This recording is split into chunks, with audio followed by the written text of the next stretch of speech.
Bonjour Monsieur le Président, je suis Monsieur Timothée Tchaombo Choucha. Je viens très rapidement par cette vidéo vous sensibiliser, Excellence Monsieur le Président, afin que vous puissiez en ce moment critique jouer pleinement votre rôle de Président de la République, chef de l'État, commandant suprême des forces armées et de la police nationale congolaise, vous qui êtes le Président du Conseil national de sécurité. Monsieur le Président, loin de moi l'idée de vous administrer ou donner une quelconque leçon ici, car vous êtes garant de la Constitution et vous savez plus que tout le monde le rôle et les prérogatives d'un président de la République, chef de l'État. Il s'agit ici, mu par un esprit patriotique, de vous donner mes quelques idées au moment où le Rwanda nous attaque. Monsieur le Président, vous avez montré assez votre bonne volonté, parce que pour tout chef d'État, il a toujours eu 3 options sur sa table. L'option diplomatique, l'option politique et l'option militaire. Avec le Rwanda et le pays de la région, vous avez montré votre disponibilité pour une option diplomatique, une diplomatie de développement. Le Rwanda ne l'attend pas de cette oreille. Vous avez d'ailleurs amorcé les discussions avec les groupes armés. À Nairobi, aujourd'hui, nous avons autour de la table un certain nombre de groupes armés, parmi lesquels des groupes armés qui portaient l'agenda du Rwanda, notamment le M23. Le Rwanda nous agresse, le Rwanda nous attaque, les services de renseignement, tous nos services spéciaux vous font rapport minute par minute et vous le savez. La communauté internationale le sait. Monsieur le Président, j'ai une petite idée.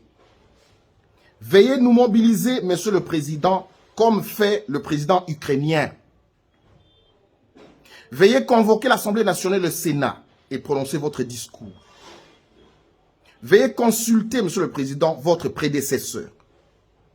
Et même la classe politique, parce qu'à ce moment-ci, nous devons taire nos divergences. Il s'agit de la fierté, du fait que nous soyons Congolais, de la souveraineté de notre pays qui est en jeu. Goma est menacé de tomber. Et vous allez finalement convoquer le Conseil supérieur de défense, Monsieur le Président. Il ne s'agit pas d'agresser un quelconque pays.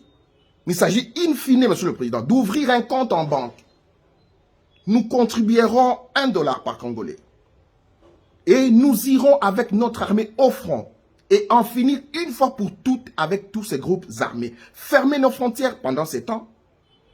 Le vice-premier ministre et ministre des Affaires étrangères, Christophe Lutundula, pourra convoquer l'ambassadeur rwandais ici, Vincent Karega, et l'expulser de notre pays.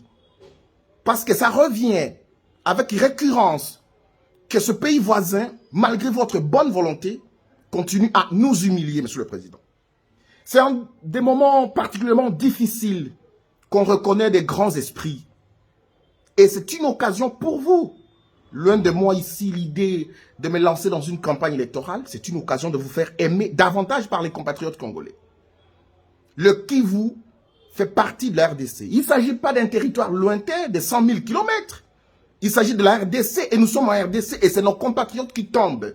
Le meilleur de nos hommes tombe. C'est le moment de faire revenir, même au pays, Monsieur le Président, les anciens militaires des forces armées zaïroises qui ont été formés. Jean-Pierre Bemba en connaît quelque chose.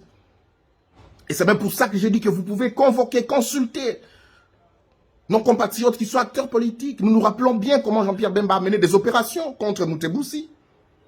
À l'époque, d'un +4. Notre armée est capable, Monsieur le Président, la restructurer en ce moment, aligner nos meilleurs hommes au front. Nous pouvons y arriver. Monsieur le Président, j'ai 47 ans. Je me sens capable de porter la Kalachnikov et tirer sur l'ennemi parce que nous avons assez montré notre bonne volonté. Je conclus en disant qu'il n'y a aucune leçon à vous donner ici, Monsieur le Président. Vous savez ce que vous devez faire parce que vous êtes garant de la Constitution. Vous connaissez les rôles, les prérogatives d'un chef de l'État. Mais nous, Congolais, nous ne sommes plus prêts à accepter l'humiliation du Rwanda sur nous. Nous ne sommes pas une petite province du Rwanda. Nous sommes la République démocratique du Congo. Et nous avons un président de la République. C'est à vous de nous démontrer maintenant, Monsieur le Président, que vous êtes le meilleur commandant des forces armées et de la police nationale congolaise. J'aimerais conclure en disant que si Étienne Tshisekedi pouvait vous regarder et revenir en vie, il serait fier de vous dans les décisions que vous prendrez dans les heures qui suivent. Merci, Excellence, Monsieur le Président.